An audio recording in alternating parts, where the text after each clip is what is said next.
What's up? Hey, hello, everyone. Wow. So today we are back going to be talking about Survivor season 45, episode 5. So my name is Rachel. I'm Alyssa. This episode was a baller. I feel like we say that every episode, but this one was good. I enjoyed getting to see them go on the journey. I enjoyed a nice vote out.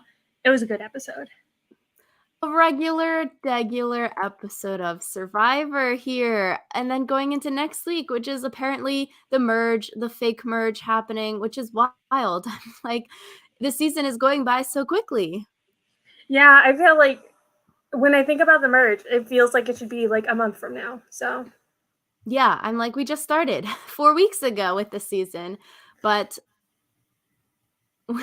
we start off this episode where I am glad that they showed the Reba people roasting Sean for Sean quitting. I'm like, they're so right, because this is all of our reactions last week on the podcast, on the internet. Like, he should have just quit rather than being voted out at tribal council. Like we were saying last week, it seems very selfish for you to ask to be voted out at tribal, ruin all of these people's plans, potentially F some people over here because of this, when you could just quit on your own accord on the beach. yeah, I think also what they were talking about, where he totally screwed them over by telling Sifu that he didn't vote for him. And it's Mm-hmm. kind of like, why are you being so unnecessarily petty? Like, I think we've talked about this in previous seasons about, like, should people be allowed to, like, whisper things to each other as they're leaving? Like, I get wanting to say goodbye, but it seems unfair that, like, you're not allowed to pass an idol to someone as you're leaving. So why are you allowed to like pass them information, which can change the game just as much, if not more, than an idol? Yeah, true. I guess in certain foreign Survivor seasons, you could give idols after the votes are cast. Not anymore. So I guess if you are saying, it depends when you think, like, if you're voted out, are you voted out until your torch is snuffed, or can you still do stuff while you're standing up there and hugging everyone? Sort of gray area there compared to, okay, your torch is snuffed, you're completely out of the game. I'm glad that they included these scenes from like Dee being mad, Julie being mad at Sean quitting at tribal council, because it, like, that's a normal reaction I think for them to have in the aftermath of this. Yeah. And it's also just like, I wish that we got to hear from Sean's perspective why he decided to tell Sifu what he did, because it's like, again, what they were all saying about like they were the ones wanting to help him and save him, and yet he turns around and screws them over.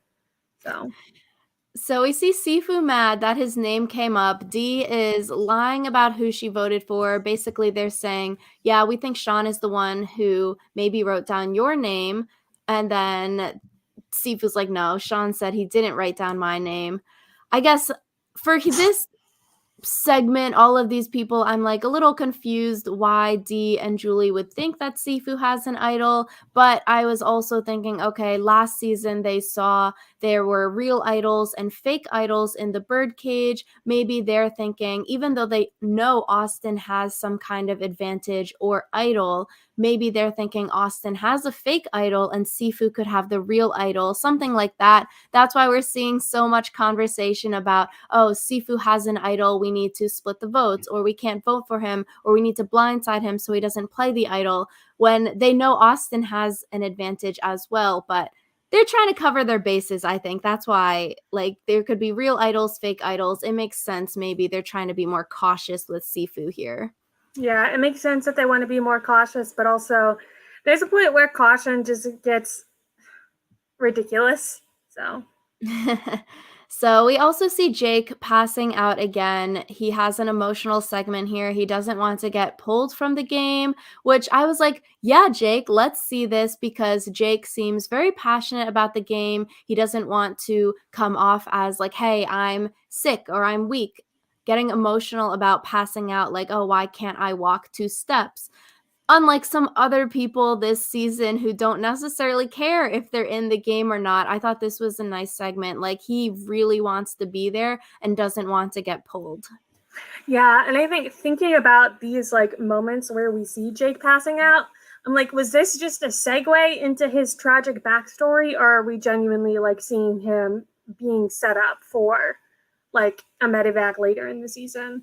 So I genuinely hope that it was just a way that they were like bringing in his backstory.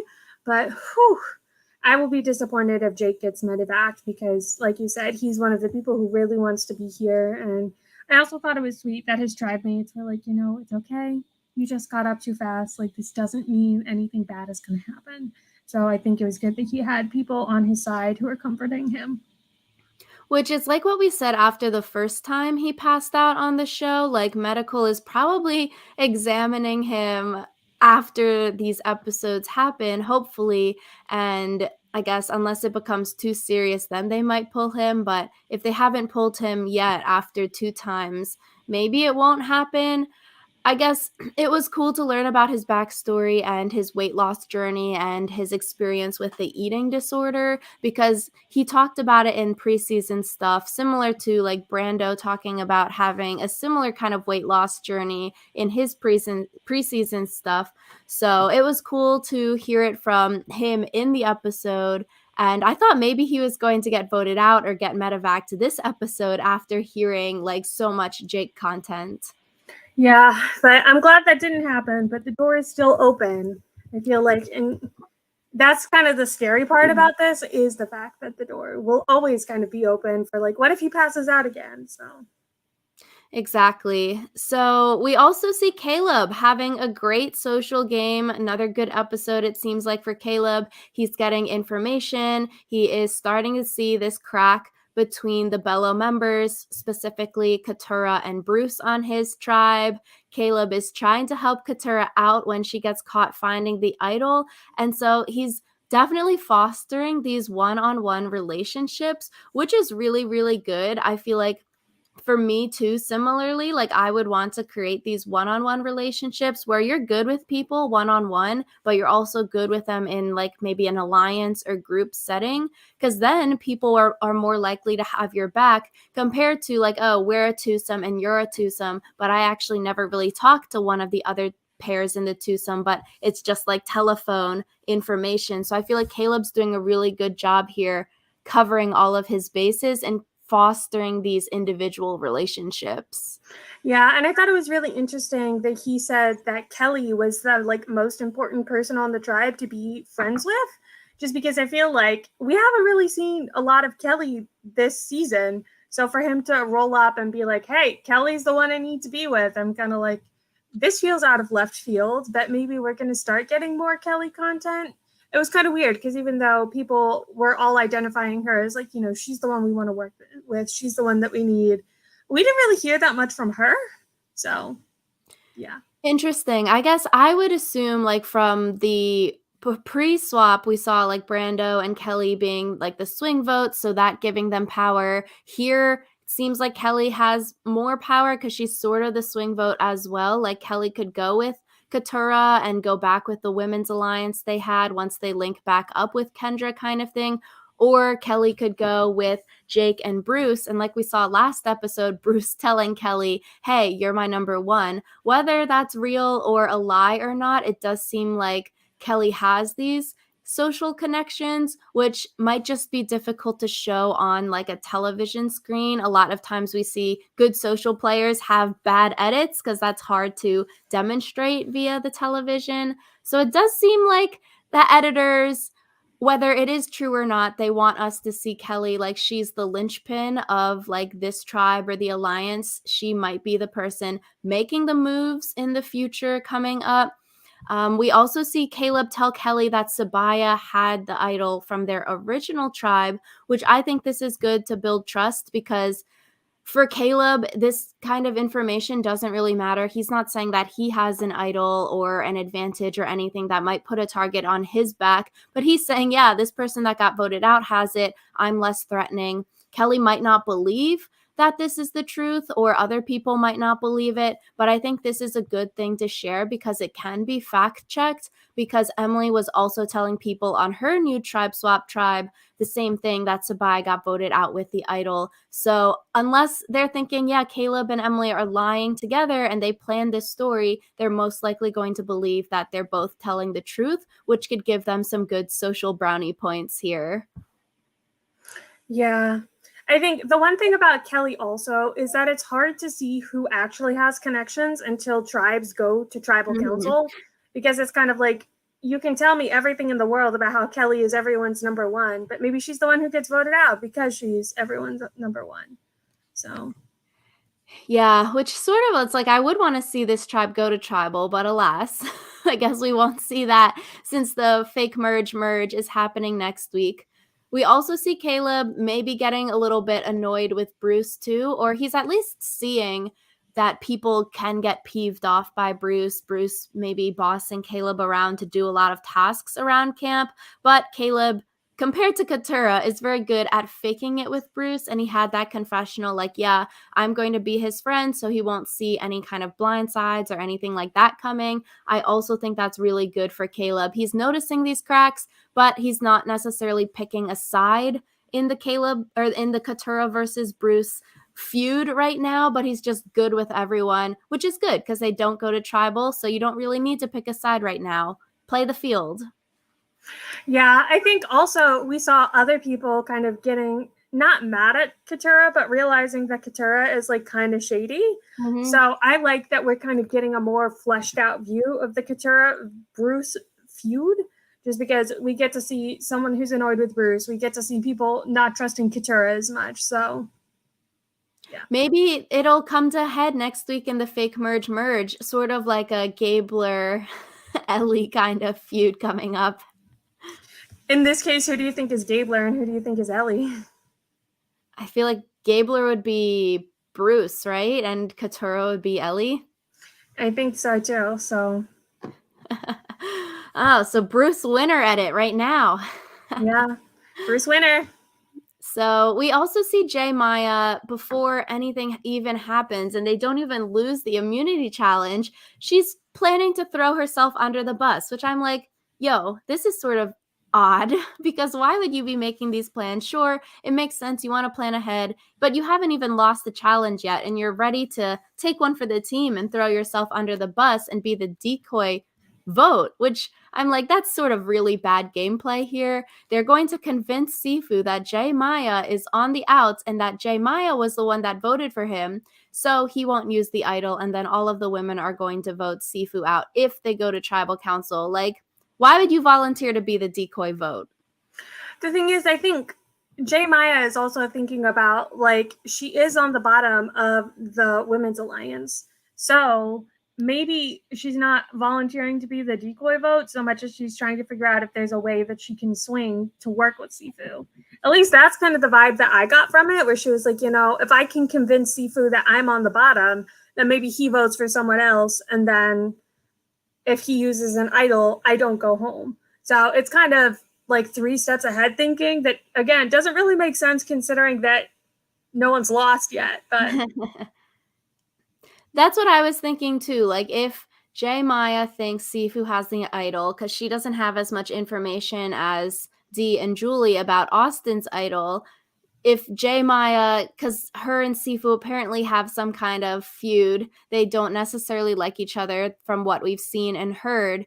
Jay Maya might think, yeah, if Sifu plays the idol, he's going to idol me out. So this is a way that if he does play the idol, maybe he votes for someone else, like you're saying, or something like that. But yeah, I'm like, there's no other plans you can think of rather than being the decoy vote. Like, you can't come up with a lie or say maybe like Dee was actually the one that voted for you, you should vote for her kind of thing.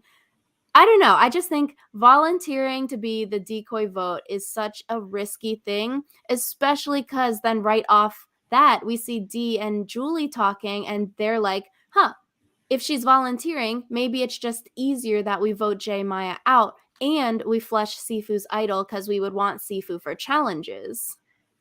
yeah, it was very confusing. I think we would have gotten more had they actually been the ones who lost. I know. I sort of wish they lost, so it'd be sort of funny if, like, you volunteer to be the decoy vote and then you get voted out. Like in Big Brother, people that volunteer to be the pawns and then they get voted out. Like, there's so many things you could have done to save yourself here, and then you basically vote yourself out of the game. Yeah, but who knows what's going through her head. I was like kind of hoping for more J Maya content But if it still feels like everyone else is saying more about her than she's saying about herself. Yeah, I feel like because they don't go to tribal this time, J Maya will probably be fine come merge next week because like she has a relationship with the women, Drew, Austin, D, Julie foursome. They're going to need numbers because it might be like a Reba versus Bello kind of merge next week where Emily, Caleb in the middle a little bit. They're going to not throw J Maya under the bus. They might even bring Sifu back into the fold here to try to get the numbers they need for the fake merge boot next week, which makes it even more tricky because if they do some kind of like split tribes, only half the people are up for elimination, that could be risky where someone like J Maya or Sifu could get voted out easily. But if it is like a 13-person tribal and no weird splits, then like you're going to want to bring these people back into the fold, even if you were maybe wanting to vote them out last week. Yeah, so I think it's interesting because a lot of people are kind of talking about the merge, especially the Bello tribe and what's going to happen with the Bello tribe come merge. So I think now that we're approaching the fake merge, people are going to have to get a little more real about how much they care about merge politics. Exactly. So we get to the immunity challenge. It's a race through an obstacle course. You release a long hook to get sandbags, and then you fire these sandbags at 3 targets for immunity and fish reward. So we see Emily sit out and Kelly sit out. Kelly maybe is a little bit mad about it. I wish we heard some reaction about this. She just gave like a very politically correct answer on the mat, like whatever's best for the team, I'll do. But I wish we got a confessional. Like, what was she actually thinking? Did she think, yeah, I want to participate. I think I could win this for us. I'm actually good at XYZ part of the challenge. I'd like to participate. Or was it more just like, dang, they think I'm, the weakest here kind of thing? But like, you can't sit out back to back. So someone maybe, yeah, I would have wanted to hear some more here. Yeah, that feels like the perfect time for a salty little confessional. Yeah, not just the Matt Chat PC answer. I want to hear what her real thinking was. Yeah. Which is again kind of why I feel like we're not hearing from Kelly as much as we could have been, because like that would have been a perfect opportunity if she was meant to be like a main character for her to say something. Interesting. So we see red win first, yellow wins second, and blue loses. And then Jeff says, "We're going on the adventure. Yippee." So J Maya from Reba goes, Kelly gets sent, and their reasoning is because Kelly sat out of the challenge. So we're going to send her. And then J Maya in her explanation says, "We're picking Austin because we know him and maybe we want to get some information from him," which I thought this was a flub on J Maya's part. Like, she talked a little bit too much here and gave too much information away to everyone else about why they picked Austin. And then you see Austin's face like, no, no, no, like, I don't like them. There's no way I'm giving information. I feel like you should pretend like you don't really know or like that person kind of thing rather than be like, yeah, I want information from him. We're picking him. Yeah, I feel like you should have, if you are not going to say something good, just be like, we just picked Austin at random. Like, definitely felt like a flub. Yeah, it's like out of Austin and Drew already went on an adventure. So you're like, yeah, Austin hasn't gone yet. And like, sure, maybe other people on the tribe, obviously deep down, they're going to pick an OG Reba because they all started on the red tribe together. But you don't need to say that out loud to confirm people's suspicions. Yeah. So, yeah, J Maya, what are you up to? So we go to this adventure. It is a sandwich versus advantage choice at the top of the long hill that they have to walk up. We've seen this before in a previous season in the new era with the amulets. So 3 amulets working together, you get an extra vote. 2 is a steal a vote, and 1 is a regular hidden immunity idol. I 100% agree with Austin here. Like, getting the amulet puts the target on your back. It's actually a disadvantage. There's no way in heck you're getting these 3 random people to work together. Why would you 3 people waste your amulet on an extra vote. There's no way. Like, you're going to want to vote each other out to get a real idol. Yeah, I think that's kind of the thing, though. You have to. Maybe you're saying that you are doing this because you want new allies and want to work together, but secretly you're hoping that, like, this person gets voted out and it's easy for me. I do think that choosing sandwiches would still be the wrong choice because no one's going to believe you. I think that's kind of the thing with these like choice things, where if you're like, oh, they gave us either a sandwich or an idol, and I took the sandwich, everyone's going to be like, the fuck you didn't. So, yeah, it's hard because no one is ever going to believe you if you say that you took the innocent option. So might as well take the nuclear option and then do something with it. I wish we heard more from like Kelly's perspective here and even more of J. Maya, because we heard a lot of Austin saying like, heck no, this is terrible, da da da. J. Maya, it seemed like she was like, this is the best day on Survivor so far. I got an advantage, which seemingly juxtaposed next to Austin saying, no, I'm going to vote these people out for stealing my sandwiches, seems like a very negative thing for J. Maya's episode here. Like, very naive. She was very giddy about getting this advantage. So, like, I want to know from J. Maya's and Kelly's point of view, are they also thinking, like, oh, we're actually an alliance now? Or are they thinking deep down, I'm going to fake an alliance, hee, we're going to kiki together and be fake friends, but deep down, I might be trying to scheme to let them get voted out so I can get an idol. Yeah, I do think it feels like this was just a setup for Austin to like get his moment in the sun. So I do think that this was foreshadowing for J. Maya and possibly even Kelly to get voted out because of, not letting Austin eat his damn sandwich. So yeah, I agree that we definitely heard it mostly through Austin's perspective. So again, this is what I'm saying about feeling like we didn't hear a lot from Kelly, despite Kelly being a big player in this episode. Like, again, we should have heard more about her feelings on the choice. So, which will be so funny if like Austin blindsides J. Maya or Kelly, and then at the voting booth, he's like, this is for my sandwich, and then like holds up the parchment and then they get voted out. Like, it would be so freaking funny.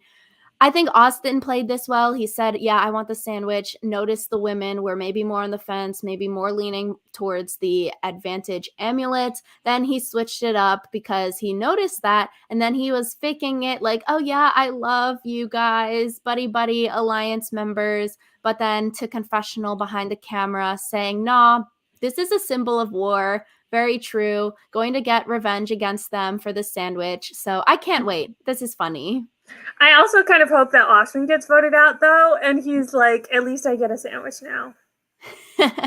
Sandwich boyo.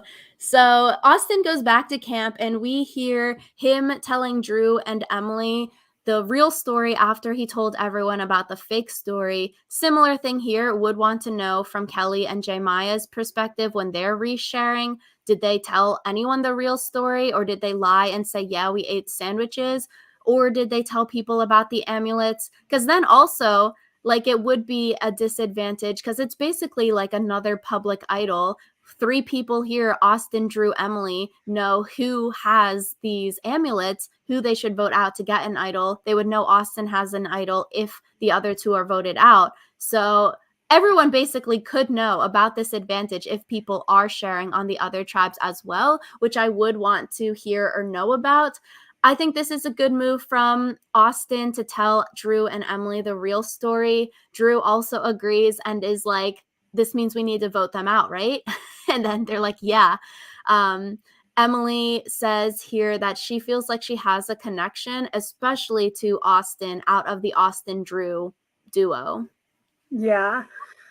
I think I'm not sure it's such a good idea for Austin to have told people, because the more people that know, like, maybe Emily decides that she would rather be like with Kelly or with J. Maya or whatever. Like, if Emily decides to hook back up with Caleb after the merge, and Caleb's like, listen, Kelly's my number 1, like, I can't vote her out, then Emily might be like, well, guess we're voting out Austin then. Like, I think questionable to tell everything so soon. Like, you could have just been like, I got another advantage. I'll tell you guys more about it, like, after Tribal or something like that.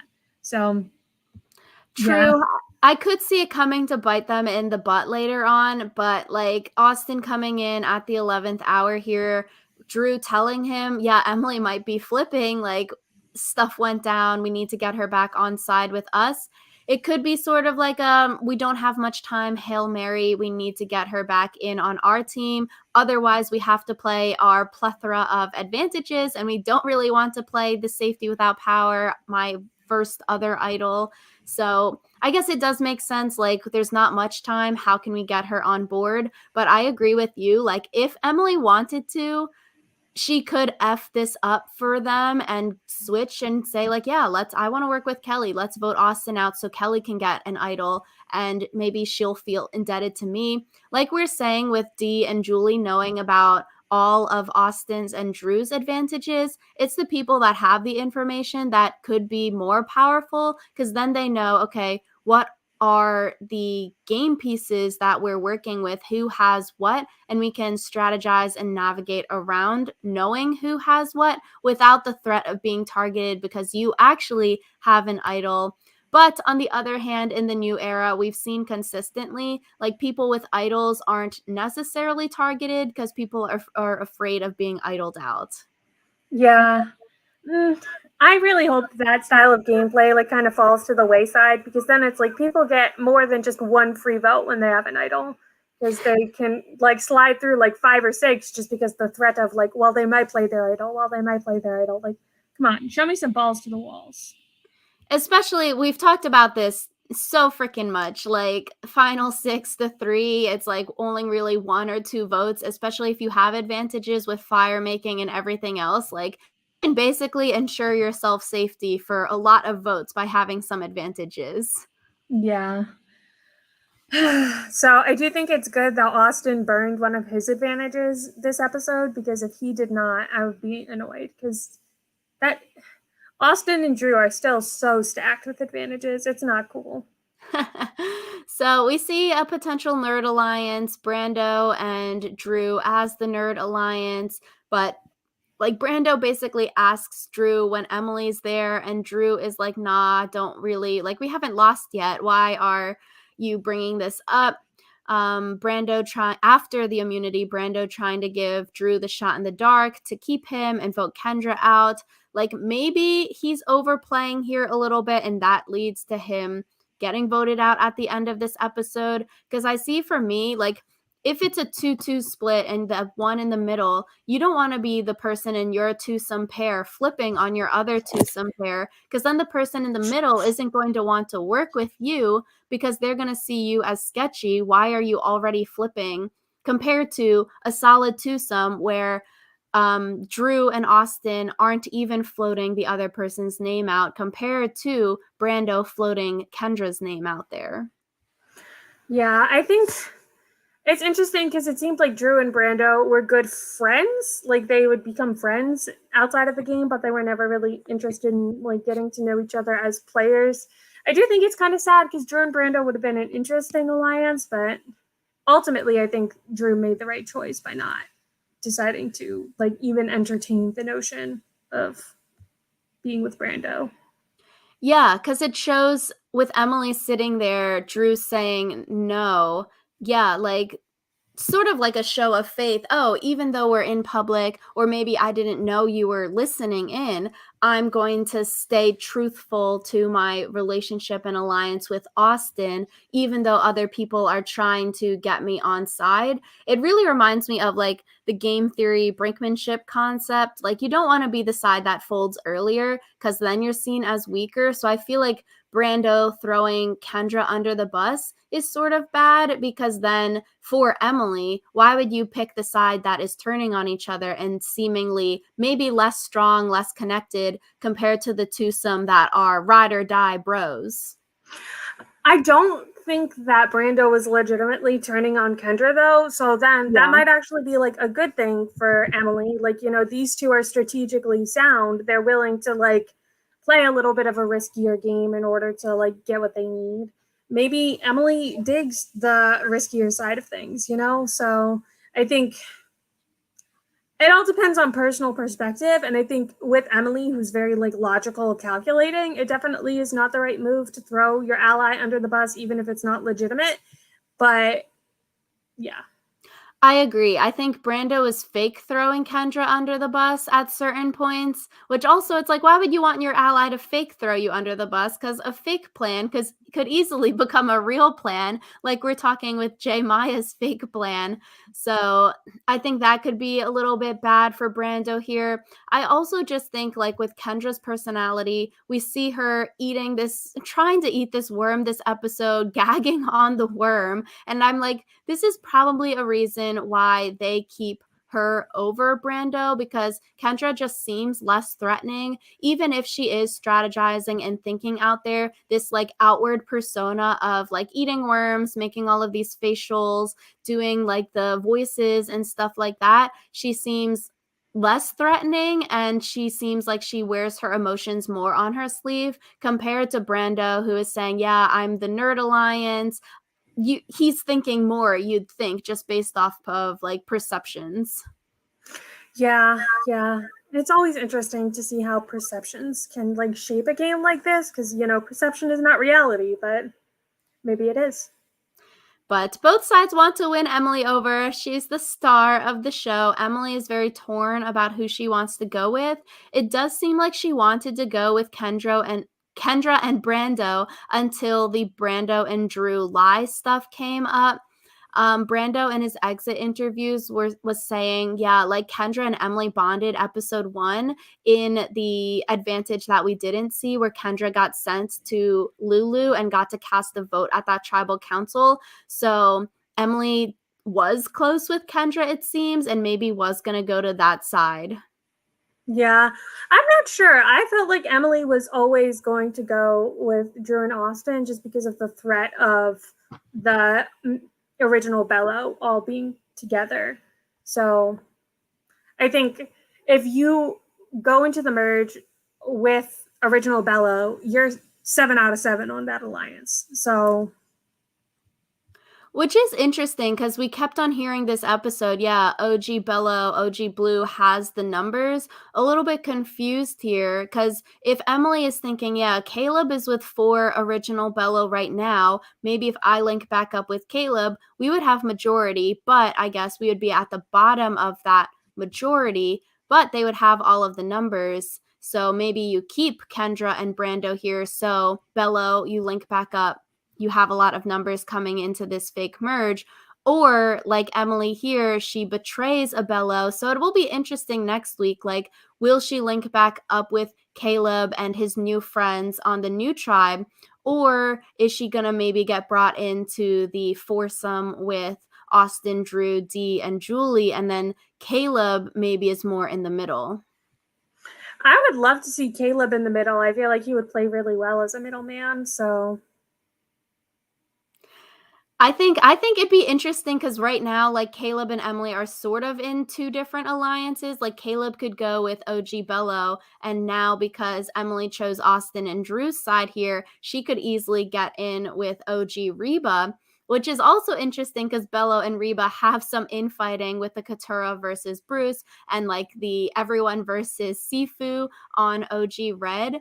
So it's like there's not even like 4, 5, 6 strong. You've got people that like don't like each other within the OG tribes. So I think it will be interesting. They definitely have like a choice next week. And I guess it is really whack if it is a split kind of tribal council that like limits a lot of options.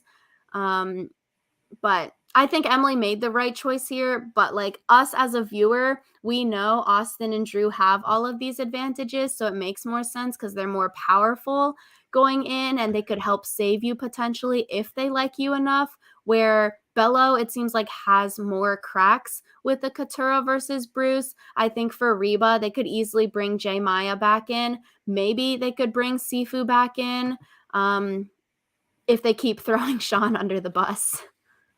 yeah, so I think it's going to be really messy. I'm interested to see how things shake out when they're all on the same beach together, just because I think the thing about being on different beaches is that you can tell a different story than somebody else and they can't contradict you. So now everyone who was on the same OG tribe is either going to have to like get together and be like, you know, we're going to tell the same story, or they might potentially throw each other under the bus. Like there's a lot that's going to happen with the politics once everyone is on the same beach.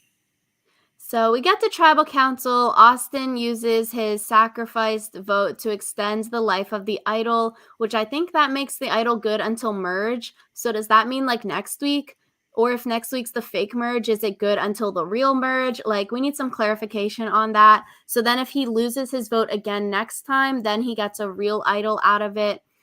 Here he uses the goodwill advantage that Caleb gave Drew, who gave to Austin here, so that Austin could still vote at this tribal council. So that's good. Maybe like with the Caleb Emily potentially being in the middle, Drew could get Caleb back in. Like, thanks, dude, for giving me this. It helped us out this time. Sucks for Brando. First tribal council you go to and you get voted out and you miss the fake merge by 1 vote. Yep, that would suck. I mean, I guess even if you make it to fake merge, you don't necessarily get onto the jury. So it doesn't matter if you miss fake merge if your goal is jury. So exactly. Just missing a milestone, which sort of sucks. Brando in the exit interviews was saying that he got a potential advantage in the buff tribe swap, but it got taken away later because he didn't read it when he first got it at the tribe swap. So I think that's interesting. yeah, that feels kind of unfair, but you know, life, I guess. Yeah, like we don't know what it is. They're speculating that he could maybe switch tribes or switch people on tribes to make the tribes different at the tribe swap. So, guess we'll never know, but it's just like Kendra's advantage being edited out of episode 1, Homer's advantage being edited out of that season. Just things disappear from the ether. Yeah. I always love getting to hear what we miss on the show, but again, it's kind of frustrating that even with the longer like shows, we're still not getting some important context. Yeah, so Brando gets voted out. Kendra's face, her facials are always so good. She was so shocked. Yeah, I love her face game. So I'm excited for this fake merge next week. Hopefully it's not another like stupid split tribal where like only 6 people are up for elimination, but everyone gets to vote, because I feel like that does change who would go home if it were like a regular 13-person tribal next week. So guess we'll see what'll happen. I think a regular 13 would be fun. Regular 13 would be fun, but I'm not holding my breath for that. Yeah, so let us know what you thought of episode 5 in the comments down below. Do you think Emily made the right move of going with Austin and Drew to vote out Brando? Or do you think she should have went with the Brando and Kendra alliance to vote out one of Austin or Drew? What did you think of J. Maya's fake plan to basically throw herself under the bus? Let us know in the comments down below. Thank you all so much for watching, and we will see you all next